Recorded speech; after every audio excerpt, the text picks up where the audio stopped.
السلام علیکم ورحمۃ اللہ وبرکاتہ۔ ناظرین، ہمارے یوٹیوب چینل امامہ اسلامک اسٹوڈیو میں آپ کا خیر مقدم ہے۔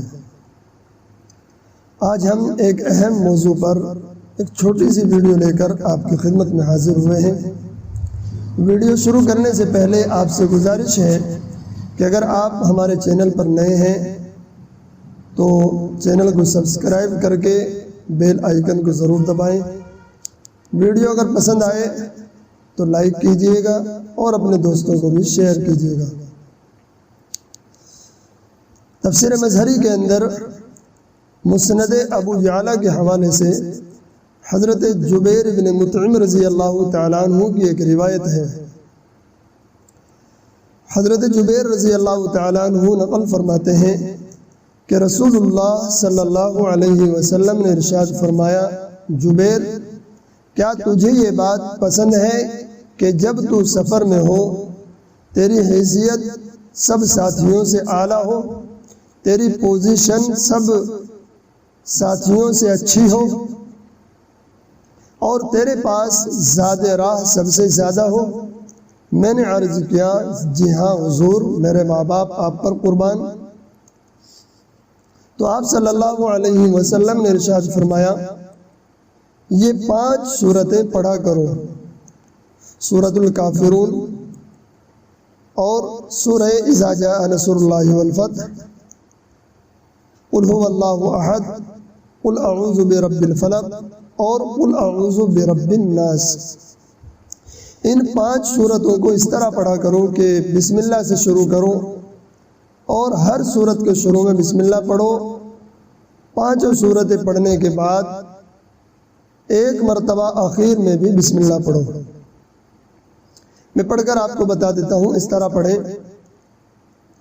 اعوذ باللہ من الشیطان الرجیم، بسم اللہ الرحمن الرحیم، قل یا ایہا الکافرون لا اعبد ما تعبدون ولا انتم عابدون ما اعبد ولا انا عابد ما عبدتم ولا انتم عابدون ما اعبد لکم دینکم ولی دین۔ بسم اللہ الرحمن الرحیم، اذا جاء نصر اللہ والفتح ورأيت الناس يدخلون في دين الله افواجا فسبح بحمد ربك واستغفر انه كان توابا۔ بسم اللہ الرحمن الرحیم، قل هو اللہ احد اللہ الصمد لم يلد ولم يولد ولم يكن له كفوا احد۔ بسم اللہ الرحمن الرحیم، قل اعوذ برب الفلق من شر ما خلق ومن شر غاسق اذا وقب ومن شر النفاثات في العقد ومن شر حاسد اذا حسد۔ بسم اللہ الرحمن الرحیم، قل اعوذ برب الناس ملك الناس اله الناس من شر الوسواس الخناس الذي يوسوس في صدور الناس من الجنة والناس۔ بسم اللہ الرحمن الرحیم۔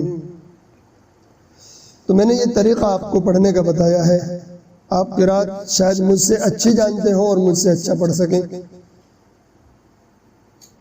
تو حضرت جبیر رضی اللہ تعالیٰ عنہ فرماتے ہیں کہ میں تھا تو دولت مند اور بڑا مالدار، لیکن سفر کو جاتا تھا تو سفر میں میری حیثیت بڑی فرسودہ ہو جاتی تھی اور زاد راہ بہت کم ہو جاتا تھا، لیکن جب سے رسول اللہ صلی اللہ علیہ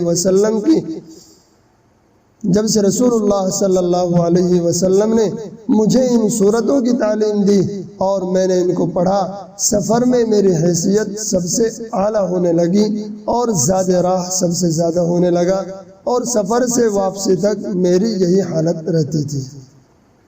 تو آئیے ہم اور آپ بھی اس سورت کو پڑھیں۔ جب سفر میں جانے کا ارادہ ہو تو سفر میں جانے سے پہلے ان 5 سورتوں کو اسی طریقے پر پڑھیں تاکہ ہمیں بھی یہ فوائد حاصل ہو سکے، ہم بھی سفر میں اچھی حالت میں اپنا سفر کر سکیں اور سفر ہمارا کامیاب اور بامراد ہو۔ اللہ تعالی ہمارے زندگی کے سفر کو بھی کامیاب اور بامراد بنائے، آمین۔ والسلام علیکم ورحمۃ اللہ وبرکاتہ۔